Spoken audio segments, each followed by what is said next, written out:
Bismillahirrahmanirrahim. Assalamualaikum warahmatullahi wabarakatuh. Saya Anastiawati, CGP Angkatan 6, kelas 0665. Alhamdulillah saya dapat bergabung di pendidikan CGP ini. Kesempatan mendapatkan ilmu yang luar biasa dan bertukar pikiran, berkolaborasi dengan teman-teman, mengajar praktik, fasilitator, dan instruktur merupakan hal yang saya syukuri. Apalagi setelah menyimak, berdiskusi, mempelajari pemikiran-pemikiran Ki Hajar Dewantara yang begitu kekinian. Padahal beliau lahir pada tahun 1889. Saya mencoba membuat kesimpulan dan refleksi pengetahuan serta pengalaman baru yang dipelajari dari pemikiran Ki Hajar Dewantara ini.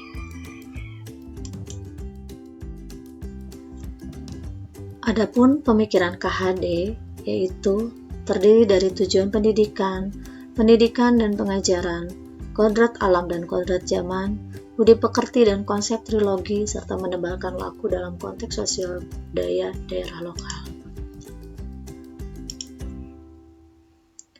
Ki Hajar Dewantara menjelaskan bahwa tujuan pendidikan itu yaitu menuntun segala kodrat yang ada pada anak agar mereka dapat mencapai keselamatan dan kebahagiaan yang setinggi-tingginya, baik sebagai manusia maupun sebagai anggota masyarakat. Pengajaran adalah bagian dari pendidikan, sedangkan pendidikan memberi tuntunan terhadap segala kekuatan kodrat yang dimiliki anak agar ia mampu mencapai keselamatan dan kebahagiaan yang setinggi-tingginya, baik sebagai seorang manusia maupun sebagai anggota masyarakat. Pengajaran merupakan proses pendidikan dalam memberi ilmu atau berfaedah untuk kecakapan hidup anak secara lahir dan batin. Oleh sebab itu, pendidikan itu hanya dapat menuntun tumbuh atau hidupnya kekuatan kodrat yang ada pada anak-anak, agar dapat memperbaiki laukunya hidup dan tumbuhnya kekuatan kodrat anak. 3 kerangka perubahan Ki Hajar Dewantara, yaitu 1. Kodrat keadaan, yang terdiri dari kodrat alam, yang berkaitan dengan sifat dan bentuk lingkungan di mana anak itu berada.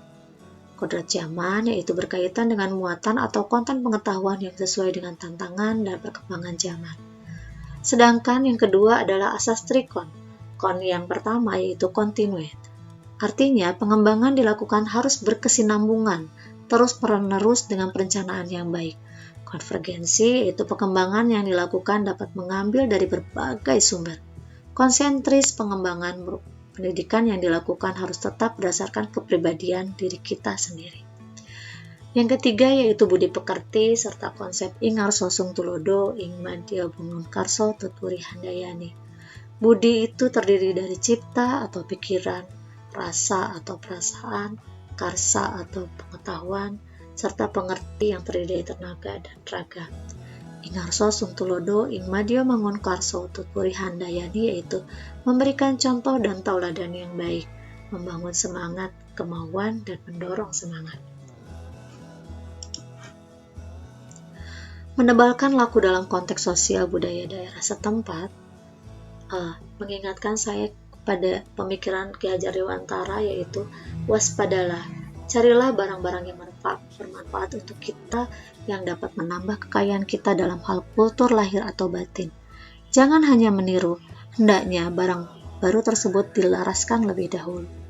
Menebalkan laku dalam menyikapi adanya percampuran budaya atau akulturasi pada suatu daerah dengan tidak melupakan budaya asal setempat yang positif dan menghargai keberagaman yang ada dengan siap menerima keanekaragaman sebagai identitas kebudayaan. Pemikiran Ki Hajar Dewantara tentunya akan mempengaruhi cara saya menghadapi anak. Adapun refleksi dan berbagai rencana perubahan sudah terpikirkan, dan saya coba tuliskan dalam sebuah tabel perbedaan sebelum dan setelah mempelajari modul 1.1. Di awal sebelum mempelajari modul 1.1, pendidik menganggap murid sebagai kertas kosong yang datang dengan tidak membawa bekal apapun dan kita dapat mengubah sesuai kehendak kita. Pada saat kita mempelajarinya, kita melihat bahwa pendidik itu hanya dapat menuntun tumbuh atau hidupnya kekuatan kodrat yang ada pada anak-anak agar dapat memperbaiki lakunya. Bukan dasarnya hidup dan tumbuhnya kekuatan kodrat anak. Apa yang harus saya lakukan? untuk mencerminkan pemikiran KHD yang saya harus terapkan di kelas, yaitu saya sudah mulai merencanakan diagnostik awal, mengetahui potensi murid untuk menuntun tumbuh atau kekuatan kodrat pada anak agar dapat memperbaiki lakunya. Kemudian yang kedua, sebelum mempelajari modul ini, kita sering memberikan pembelajaran kepada murid sesuai dengan teori dan materi yang tertera dari buku saja.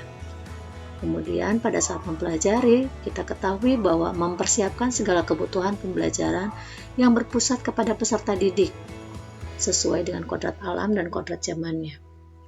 Apa yang akan saya lakukan? Saya akan melakukan perubahan pembelajaran kepada murid disesuaikan dengan kodrat alam. Itu sesuai dengan sifat dan bentuk lingkungan di mana tempat anak ini berada. Dan kodrat zaman sesuai dengan tantangan dan perkembangan zaman. Kemudian yang ketiga, sebelum mempelajari modul ini, terkadang saya berpikir murid hanya sebagai bagian dari jalannya pendidikan. Padahal di dalam konsep trilogi Ki Hajar Dewantara, yaitu Ingarso Sungtulodo, Ingmadio Bangunkarso, Tutbudi Handayani, yaitu memberikan contoh dan tauladan yang baik, membangun semangat kemauan dan mendorong semangat. Kita bisa membersamai murid bahwa bukan hanya guru saja yang bisa melakukan konsep trilogi tersebut, tetapi murid pun bisa menjadi contoh dan tauladan yang baik, yaitu dengan bersama-sama membangun dan mendorong semangat serta kemauan. Kemudian yang terakhir, kadang suka berpikir bahwa murid tidak bisa mengendalikan perkembangan teknologi. Dan setelah melihat pemikiran Ki Hajar Dewantara, dengan kalimat waspadalah, carilah barang-barang yang bermanfaat untuk kita yang dapat menambah kekayaan kita dalam hal kultur lahir atau batin. Jangan hanya meniru, hendaklah barang baru tersebut dilaraskan lebih dahulu. Kemudian saya akhirnya berpikir bahwa teknologi yang maju seharusnya tidak menjadikan kendala. Justru dengan merencanakan dalam pembelajaran dengan cara menabalkan laku dan budi pekerti, sehingga kita dapat menyikapinya dengan cara bijak. Percampuran budaya atau akulturasi pada suatu daerah tetap akan kita jalankan, tetapi dengan syarat kita tidak melupakan budaya asal atau setempat yang positif dan menghargai keberagaman yang ada dengan siap menerima keanekaragaman sebagai identitas kebudayaan. Tentunya, inspirasi pemikiran Ki Hajar Dewantara ini tidak bisa saya kerjakan sendiri di sekolah. Dengan mengaplikasikan alur merdeka, maka akan terwujud perubahan ke arah yang lebih baik, yaitu mulai dari diri, eksplorasikan konsep, ruang kolaborasi sebagai wadah diskusi dan berbagi, demonstrasi kontekstual dengan melakukan praktik baik, elaborasikan pemahaman dengan lebih mendalam, koneksikan materi sebagai bahan refleksi, dan lakukan aksi nyata sebagai implementasikan pembelajaran. Demikian yang dapat saya sampaikan.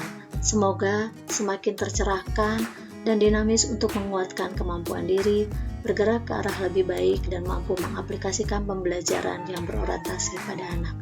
Terima kasih. Wassalamualaikum warahmatullahi wabarakatuh. Alhamdulillah.